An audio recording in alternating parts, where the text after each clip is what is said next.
Hello বন্ধুরা, আমরা বুধবার সকালেই পৌঁছে গেছিলাম ভেলোরে। দুপুরবেলা একটু রেস্ট নিয়ে আমি আর বাবা বিকেলে বেরিয়ে পড়লাম ভেলোরটাকে একটু এক্সপ্লোর করার জন্য।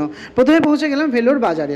এই ভেলোরের বাজারে কিন্তু প্রচুর দোকান রয়েছে। প্রতিটা দোকানের সাইনবোর্ডে এখানে তামিল ল্যাঙ্গুয়েজ, ইংলিশ এবং তার সাথে সাথে বাংলাতেও কিন্তু লেখা আছে। সুতরাং বাঙালি যারা আসবেন তাদের ক্ষেত্রে কিন্তু এখানে কোনো সমস্যা হবে না। তারপরে পৌঁছে গেলাম সিএমসির মেন ক্যাম্পাসে। এখানে গিয়ে মোটামুটি আমরা সিকিউরিটি গার্ডকে জিজ্ঞেস করে নিলাম কোথায় কীভাবে দেখাতে হবে। আপনারা যারা আসবেন এখানে জিজ্ঞেস করে নিতে পারেন, এরা খুব হেল্পফুল হয়। আর সিএমসির ভিতরে ভিডিও নিয়ে আসছি পরের একটা মিনি ব্লগে। এখানে সিএমসির ভিতরে আমরা বিভিন্ন ইনফরমেশান নিয়ে তাড়াতাড়ি পৌঁছে গেলাম নতুন বাস স্ট্যান্ডে, কারণ আজকে সন্ধ্যেবেলাটা আমরা ফ্রি ছিলাম। আমরা চললাম কিন্তু গোল্ডেন মন্দিরের উদ্দেশ্যে। তাই জন্য এখানে বিভিন্ন বাস স্ট্যান্ড থেকে কথা বলে যে বাসটা গোল্ডেন মন্দির অর্থাৎ নারায়ণাতে যাচ্ছে সেই বাসে উঠে গেলাম। তাড়াতাড়ি পৌঁছে গেলাম গোল্ডেন টেম্পলে। গোল্ডেন টেম্পলটা খুব সুন্দর। ভিতরে প্রবেশ করে দেখলাম এখানে 150, 300, 500 টাকার টিকিট কেটে ঠাকুর দর্শন করতে হবে।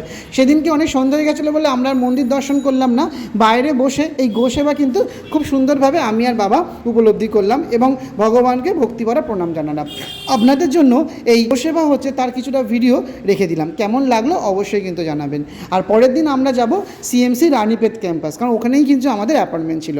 সেখানে রানীপেত ক্যাম্পাসের যে আমাদের এক্সপিরিয়েন্স সেটা নিয়ে আসি খুব তাড়াতাড়ি পরের একটা মিনি ব্লগে।